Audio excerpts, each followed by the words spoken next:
La noticia requiere profundidad. En Notimundo están los protagonistas de la noticia.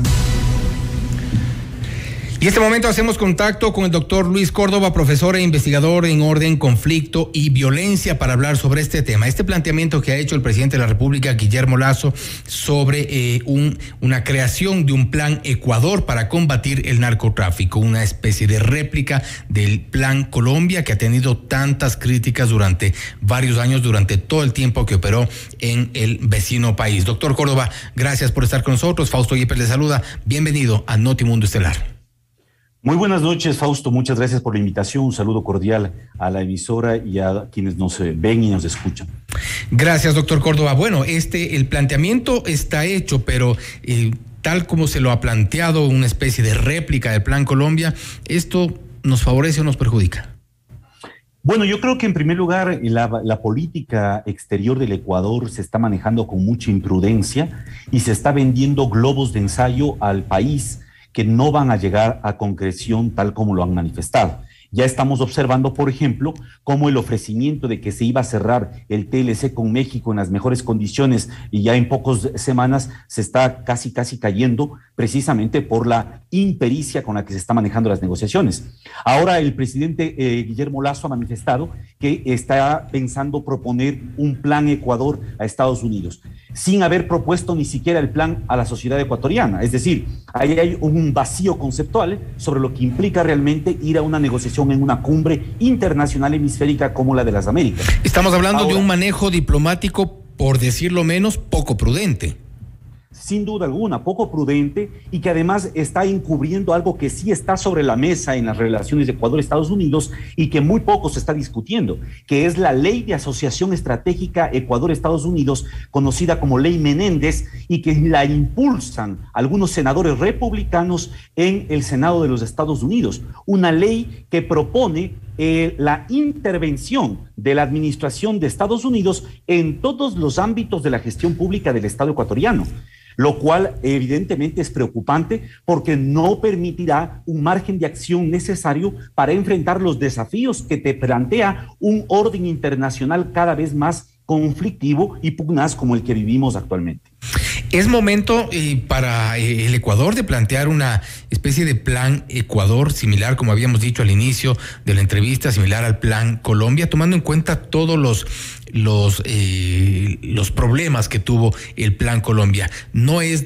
Parece no ser una buena comparación, por lo menos.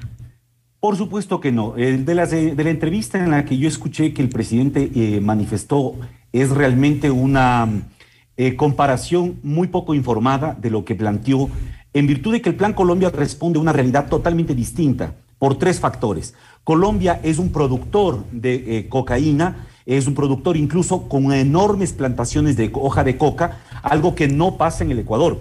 En Colombia el fenómeno está ruralizado enormemente en términos de narcotráfico, algo que en Ecuador todavía al menos no está manifestándose. En Ecuador el fenómeno es naturalmente urbano y urbano marginal. Segundo factor, el Plan Colombia se crea en fines del siglo anterior, en 1998-99, como una forma de revitalizar la estrategia de seguridad de Estados Unidos para contrarrestar fundamentalmente la presencia de dos grupos guerrilleros, las FARC en primer lugar y el Ejército de Liberación Nacional. En el Ecuador no existen esas condiciones y por lo tanto tampoco habría un factor de esa naturaleza. Y por último, un factor gravitante. El plan de los Estados Unidos en la región andina, que vino desarrollándose desde los principios de los 90, era precisamente a partir de los acuerdos de promoción de inversiones, los famosos ATPDA, que se convirtió en una ley mediante la cual accedíamos a preferencias arancelarias a cambio de ciertos acuerdos en materia de lucha antinarcóticos. Ese es el marco en el que ya la política regional de Estados Unidos para los países andinos se ha venido gestionando. Lo que ahora está de por medio para Estados Unidos no es un plan Ecuador en los términos como lo planteó para Colombia. Lo que está de por medio es una ley que la va a impulsar y que ya está aprobada en la Comisión del Senado de Relaciones Exteriores de Estados Unidos y que plantearía realmente una reconfiguración de muchas lógicas políticas internas del país. Y eso no se está discutiendo a nivel público y eso tampoco lo está informando el presidente y el gobierno, cuando realmente debería ser motivo de preocupación por las implicaciones que plantea para Estados Unidos en temas de comercio, en temas de migración y obviamente de seguridad. Y un nuevo error de comunicación, sin duda, por parte del gobierno, porque al comparar este plan Ecuador o esta propuesta del plan Ecuador con el viejo plan Colombia, sin tomar en cuenta lo que significó el plan Colombia. Hablamos de militarización, de aumento de la violencia, de violación a los derechos humanos, de esta lucha contra el tráfico de drogas que terminó con las fumigaciones, que fue un tema catastrófico para la gente de frontera, la gente afectada hasta el día de hoy con el tema de las fumigaciones. También es una especie de intención de montar un conflicto armado en el Ecuador cuando no estamos, lo que usted mencionaba hace un momento, en el estado en el que estuvo Colombia. Sin duda alguna, y el problema ahí es que hay un vacío enorme en cuanto a lo que significa una estrategia general para enfrentar la violencia criminal en el país. Y esto pasa, si hablamos desde el punto de vista del narcotráfico, por tener una política de drogas. Ni el Plan Colombia en Colombia, ni la estrategia del Ecuador actualmente mantiene una política de drogas. Aquí lo único que se está haciendo es securitizar un tema de salud pública, que es el consumo de estupefacientes.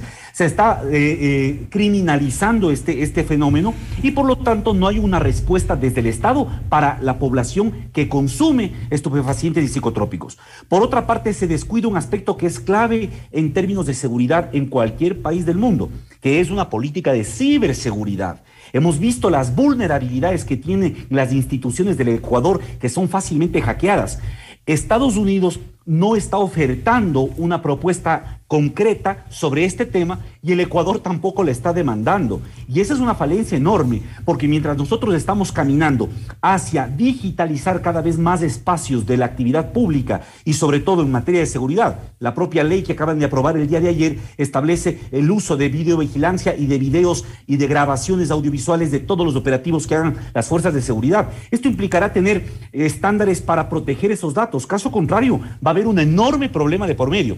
Entonces, lo que está pasando es que el Ecuador asiste a una cumbre hemisférica, que es la Cumbre de las Américas, y asiste con globos de ensayo, no asiste con una propuesta concreta que permita traer resultados concretos.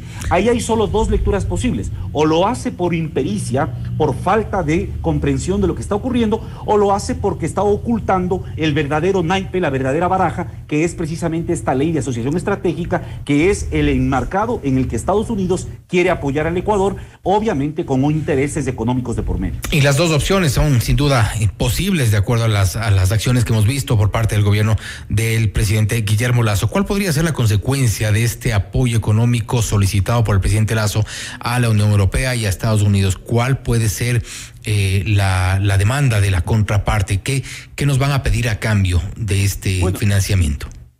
Hay 13 elementos que en la agenda de la Cumbre de las Américas Ecuador está impulsando. El primero es un acuerdo general en tema de migración para que los países que son emisores de migración se conviertan en las murallas migratorias que no quiere tener Estados Unidos en su frontera norte, lo que ya está pasando en Centroamérica. Entonces lo que hace es comprometer a los países para que, como lo hace México, en la frontera sur de México ya les ponga un veto, les bloquee y convierta a su frontera en verdaderas cárceles humanas. Este es un tema muy delicado que no se está discutiendo y que debió haber Ecuador promovido una discusión a nivel de los países de la región. Es decir, la región va a una cita hemisférica sin tener un acuerdo común. Y eso es grave. Segundo aspecto que impulsa y que es prioridad para Estados Unidos. Para Estados Unidos el tema de seguridad es un tema de seguridad nacional y es un tema de seguridad internacional. Lo que apunta actualmente es a contener la presencia de China y de influencias extranjeras negativas, como denominan ellos, en la región. Y la tercera cosa es a consolidar la cadena de suministros a nivel regional, porque como cada vez se vuelven más complejas las relaciones a nivel geopolítico por guerras como la de Ucrania y por otras disputas en otras zonas del mundo, lo que Estados Unidos pretende es traer toda su cadena de suministros a la región. Esto, que parecería ser prometedor en términos económicos, podría ser peligroso porque en América Latina no hay desarrollo tecnológico, es fundamentalmente la provisión de materias primas. Por lo tanto, tanto, más petróleo, más minas a cielo abierto son lo que está discutiéndose en términos de negociación con Estados Unidos. Ellos apuntan a eso. Ejemplos hay muchos, pero bastaría mencionar el caso de Venezuela. Recordemos que hasta hace 6 meses atrás Venezuela era Satanás, era la encarnación del enemigo en América Latina. Ahora resulta que el gobierno de Joe Biden acaba de autorizar para que se exporte petróleo desde Venezuela, porque para Estados Unidos hay intereses, no hay aliados, y eso parece que el gobierno de Ecuador no está leyendo adecuadamente. Claro, y bueno, antes de cerrar la entrevista, también recordar que en más de una década del Plan Colombia, la inversión se calcula que en el 70% de la inversión, que fueron cerca de los 10,000 millones de dólares, se fue para temas militares y únicamente un 30% se destinó al desarrollo social. La consecuencia podría ser similar acá. Es gravísimo en 2 sentidos lo que está pasando en Ecuador. En Ecuador está habiendo una sobredimensión de la policía y una policía militarizada pasivamente. Es decir, acaba de ofertar e incorporar 30,000 nuevos efectivos para la policía hasta que termine su gobierno. Acaba de darles la posibilidad de constituir espacios mucho más fuertes en temas de seguridad. Incluso la ley que se aprobó ayer le da jerarquía a la policía por sobre las Fuerzas Armadas, vulnerando lo que establece la propia Constitución, en donde se contempla que el comandante en jefe de Fuerzas Armadas es el presidente, no el comandante de la policía. Hay problemas y hay tensiones que van a generar problemas graves. En Colombia, ¿qué ocurrió al cabo de 10 años de Plan Colombia? Un crecimiento exponencial de las fuerzas de seguridad. Cerca de 500,000 de efectivos tienen entre Ejército y Policía Nacional. Esto produce un problema entre muchos otros. Uno de ellos, cada año se jubilan más de 5,000 efectivos armados. Gente preparada para la guerra que sale muy joven todavía a la vida civil. Y por eso Colombia además se ha convertido en el principal exportador de mercenarios a nivel internacional. Si no, recordemos quiénes fueron los involucrados en el asesinato del presidente de Haití hace unos meses atrás, que fueron precisamente ciudadanos colombianos, ex oficiales de Fuerzas Armadas colombianas. En el Ecuador no podemos pensar que el problema se resuelve solo con más fuerza. El problema fundamental está dado en la legitimidad, en la capacidad para organizar políticas efectivas y en la reestructuración de los aparatos de seguridad. Mientras de eso no caminemos, es muy difícil que por más plata que llegue, podamos realmente enfrentar el desafío en el que nos encontramos. Nos deja sin duda un poco más preocupados que al inicio, pero siempre acertado su análisis. Doctor Córdoba, le agradecemos por estar con nosotros. A usted muchas gracias por la invitación. Gracias, ha sido el doctor Luis Córdoba, profesor e investigador en orden, conflicto y violencia, hablando sobre esta propuesta del presidente Guillermo Lasso del denominado Plan Ecuador, una cosa similar al llamado Plan Colombia. Error, tiro al aire, imprudencia, impericia diplomática, algunos de los calificativos que ha dado el doctor Córdoba respecto de esta propuesta. Esto es Notimundo Estelar, siempre bien informados.